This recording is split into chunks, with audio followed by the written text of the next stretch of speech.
Assalamualaikum warahmatullahi wabarakatuh. Alhamdulillah wassalatu wassalamu ala rasulillah man la nabiyya ba'dah. Allahumma salli ala sayyidina Muhammad wa ala ali sayyidina Muhammad. Para mahasiswa sekalian, kawan-kawan, bersyukur kita kepada Allah Subhanahu wa taala dengan ucapan alhamdulillahirabbil alamin. Bersalawat dan salam kepada ruh Nabi besar Muhammad sallallahu alaihi wasallam. Allahumma salli ala sayyidina Muhammad wa ala ali sayyidina Muhammad. Kawan-kawan mahasiswa, pada saat ini kita menyambung kembali perkuliahan kita dalam mata kuliah bimbingan konseling. Kali ini kita memasuki materi asas bimbingan dan konseling. Mahasiswa saya sekalian, ternyata di dalam membimbing dan mengkonseler atau mengkonseling seseorang, ternyata ada beberapa asas yang harus kita perhatikan. Apa asas yang pertama? Asas yang pertama adalah asas kerahasiaan, bahwa setelah kita mengkonselor seseorang, nanti kita akan berbicara panjang lebar tentang tentang data-data seorang yang kita konseling, terus aib-aib seorang yang kita konseling, bahwa kita berkewajiban untuk menjaga kerahasiaan dan tidak menceritakan kepada orang lain. Itulah yang disebut dengan asas kerahasiaan, bahwa apapun yang kita dapat dari konseling tadi tidak boleh kemudian diumbar-umbarkan atau disebar-sebarkan kepada orang lain. Jadi ada asasnya, itu asas yang pertama. Asas yang kedua adalah asas kesukarelaan. Jadi jika asas kerahasiaan benar-benar sudah tertanam pada diri siswa atau klien, maka sangat dapat diharapkan bahwa mereka mengalami masalah, menceritakan masalahnya dengan sukarela kepada seorang yang membimbing atau mengkonselingnya. Jadi itu ya asas kesukarelaan. Jadi kita tanya dulu, yang mau kita bimbing tadi, yang mau kita konselor tadi, harus ada saling sukarela. Dia menceritakan masalahnya, keterhambatannya apa, dia dengan sukarela. Tapi yang pertama tadi, kita pun harus merahasiakan daripada mungkin kalau boleh dikatakan aib atau apalah ya, itu asas kesukarelaan.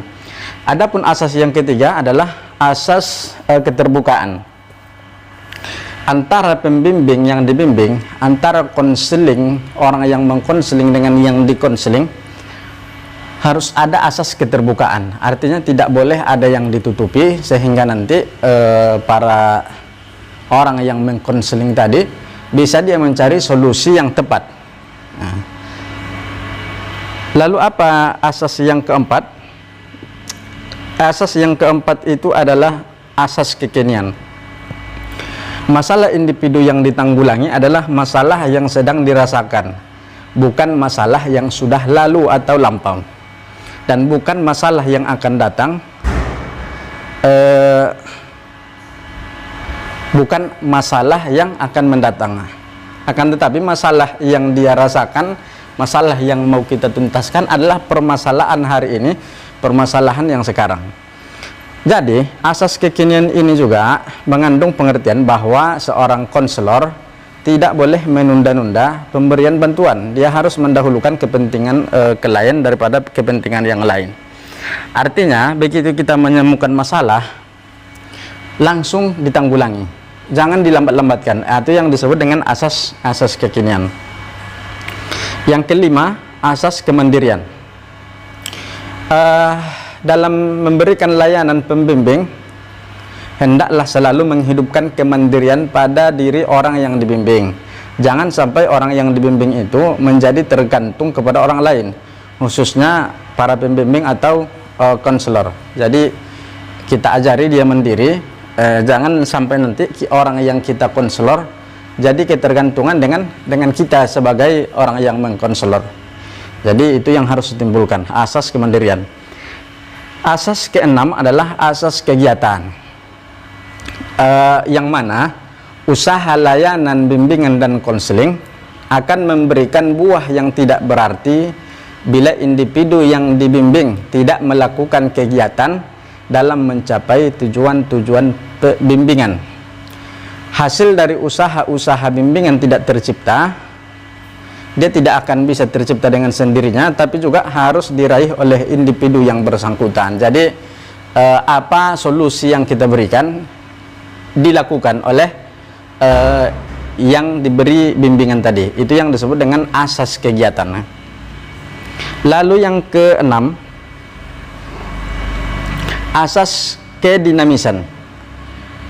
Artinya apa? Upaya layanan, bimbingan dan konseling menghendaki terjadinya perubahan dalam individu yang dibimbing, baik itu perubahan tingkah laku atau perubahan sifat kepada arah yang lebih baik. Jadi perubahan tidak hanya sekedar mengulang hal lama yang bersifat monoton, tapi perubahan yang selalu menuju pada suatu pembaharuan, sesuatu yang lebih maju. Ada rasa dinamis, ya, ada rasa dinamis dalam diri pembimbingnya dan yang dibimbing tadi bisa berubah kepada arah yang lebih baik. Asas kedinamisan. Lalu yang ketujuh, asas keterpaduan, di mana layanan bimbingan dan konseling ini nanti memadukan berbagai aspek individu yang dibimbing. Sebagaimana diketahui, individu yang dibimbing itu memiliki berbagai segi. Jika keadaannya tidak saling serasi dan terpadu, justru akan menimbulkan masalah. Jadi harus pandai memadukan nanti. Kemudian yang kedelapan, asas kenormatifan. Artinya usaha bimbingan dan konseling tidak boleh bertentangan dengan norma yang berlaku, baik ditinjau dari norma agama, norma adat, norma hukum atau negara, norma ilmu ataupun kebiasaan sehari-hari. Maka asas kenormatifan ini diterapkan terhadap isi maupun proses penyelenggaraan bimbingan dan konseling. Jadi jelas ya, normatif ini tidak boleh bertentangan dengan adat, dengan agama, dengan norma hukum atau negara, tidak boleh bertentangan dengan ilmu atau kebiasaan sehari-hari. Kemudian yang ke-9,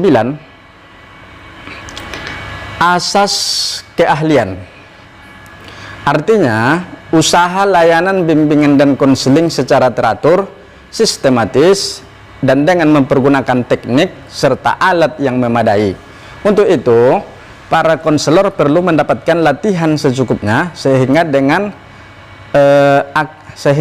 tujuan itu akan bisa dicapai keberhasilannya untuk memberikan pelayanan.